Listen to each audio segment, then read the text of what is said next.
காய்ச்சல் வந்த சித்தரின் ரகசியம். வணக்கம் நண்பர்களே, நம் யூடியூப் சேனலுக்கு உங்களை அன்புடன் வரவேற்கிறோம். இன்று நாம் ஒரு வித்தியாசமான ஆனால் ஆழமான ஆன்மீகக் கதையை பார்க்கப் போகிறோம்.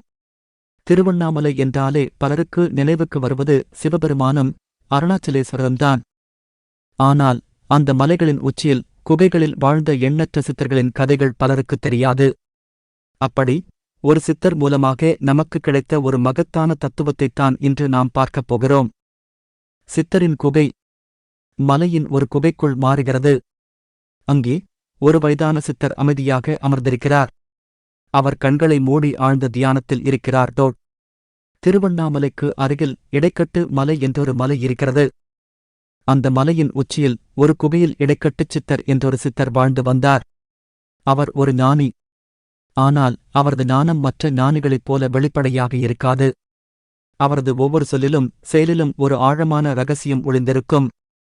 ஒருநாள் அந்தச் சித்தருக்கு கடுமையான காய்ச்சல் ஏற்பட்டது. அவரது உடல் தகித்தது. அதைக் கண்ட கிராம மக்கள் பதறிப்போய் குகைக்கு ஓடி வந்தனர். கிராம மக்கள், சுவாமி, உங்களுக்கு கடுமையான காய்ச்சல் போல தெரிகிறது. நாங்கள் உங்களுக்கு வைத்தியம் பார்க்கிறோம். கீழே கிராமத்துக்கு வாருங்கள்.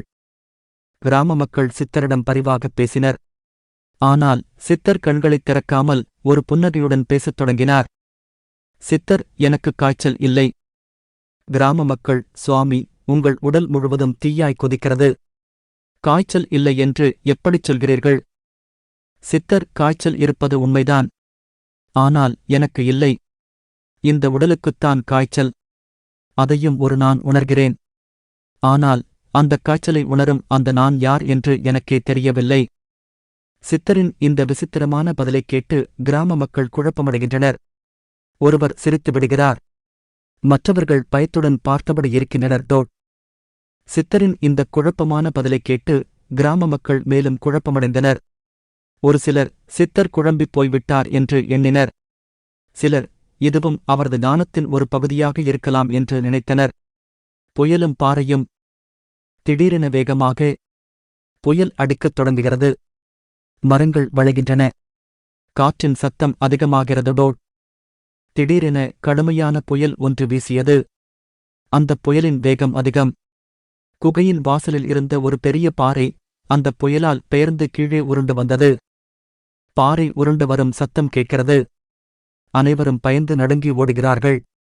பாறை மலையடிவாரத்தில் உள்ள ஒரு சிறிய கிராமத்தின் நடுவே விழுகிறதோ.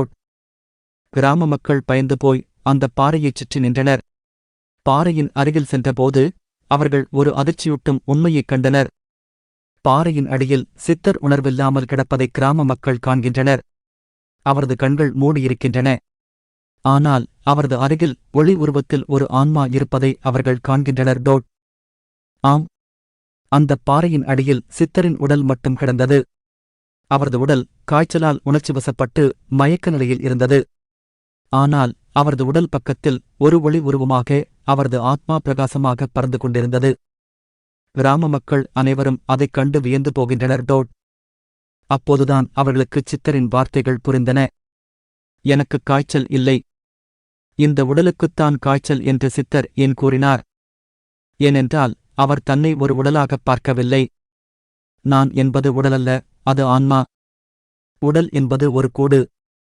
அந்த ஆத்மாவுக்குக் காய்ச்சலோ துன்பமோ நோயோ இல்லை. அது அழியாதது. காய்ச்சலை உணரும் அந்த நான் யார் என்று அவர் ஏன் கேட்டார்? ஏனென்றால் உடலையும் ஆத்மாவையும் பிரித்துப் பார்க்கும்போது இந்த இரண்டுக்கும் சம்பந்தம் இல்லை. ஒன்று அழியக்கூடியது, மற்றொன்று அழியாதது. உடல் உணரும் வலியை ஆன்மா ஒரு பார்வையாளனாக நின்று பார்க்கிறது. அதுதான் அந்த நான். இந்த நிகழ்வு நமக்கு ஒரு ஆழமான தத்துவத்தை உணர்த்துகிறது. நமது உடலுக்கு ஒருநாள் நிச்சயம் அழிவு உண்டு. ஆனால் நம் ஆத்மா அழிவற்றது. உடல் என்பது ஒரு தற்காலிக வாடகை வீடு. அந்த வீட்டைப் பராமரிப்பது அவசியம். ஆனால் அந்த வீடே நாம் என்று நினைத்துக் கொள்ளக்கூடாது. நமது உண்மையான இருப்பு என்பது அழியாத ஆன்மாவில்தான் உள்ளது. சித்தரின் ஒளி உருவம் வானத்தில் ஒரு நட்சத்திரமாக மாறி மறைந்து விடுகிறது. இந்த இடைக்கட்டுச் சித்தரின் சமாதி இன்றும் திருவண்ணாமலையில் இடைக்கட்டுச் சித்தர் கோவில் என்ற பெயரில் அழைக்கப்படுகிறது.